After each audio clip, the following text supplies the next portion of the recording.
Umbrella top ஈஸியாக எப்படி cut பண்ணுறதுன்னு பார்க்கலாமா?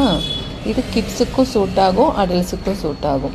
இந்த மாதிரி ஒரு ஃபேப்ரிக்கை ட்ரையாங்கிள் ஷேப்பில் ஃபோல்டு பண்ணி போட்டுக்கோங்க. அதுக்கப்புறம் shoulder line, arm line, waist line, அதுக்கப்புறம் அம்பர்லா ஷேப்புக்காக அந்த அம்பர்லா ஷேப் மட்டும் நல்லா கர்வியாக கட் பண்ணிக்கோங்க.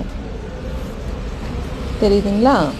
Neck line, shoulder line, arm line, அம்பர்லாம் இந்த மாதிரி கர்வியாக கட் பண்ணிக்கோங்க. வேஸ்ட்டு கிட்ட வரும்போது கொஞ்சம் நல்லா உள்ளே வளைஞ்சி வெட்டிக்கோங்க. அப்போ தான் அம்பர்லாம் நல்லா ஷேப்பாக வரும். எக்ஸஸ் கிளாத்தெல்லாம் ரொம்ப அளவாக கட் பண்ணிக்கோங்க. உள்ளுக்குள்ளே ரொம்ப இருந்துச்சுன்னா ஷேப் வராதுங்க. இந்த மாதிரி ஓப்பன் பண்ணி பார்க்கலாமா? இது ரொம்ப ஈஸியாகவும் இருக்கும்.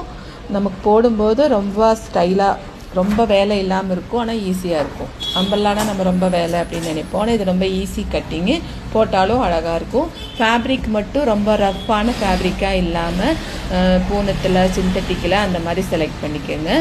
அதுக்கப்புறம் இந்த மாதிரி பட்டன் வேணும்னு நம்ம வச்சுக்கலாம். இந்த மாதிரி ஈஸியான டிப்ஸுக்கு நம்ம பேஜை ஃபாலோ பண்ணுங்கள், சப்ஸ்கிரைப் பண்ணுங்கள், கமெண்ட் பண்ணுங்கள், லைக் பண்ணுங்கள்.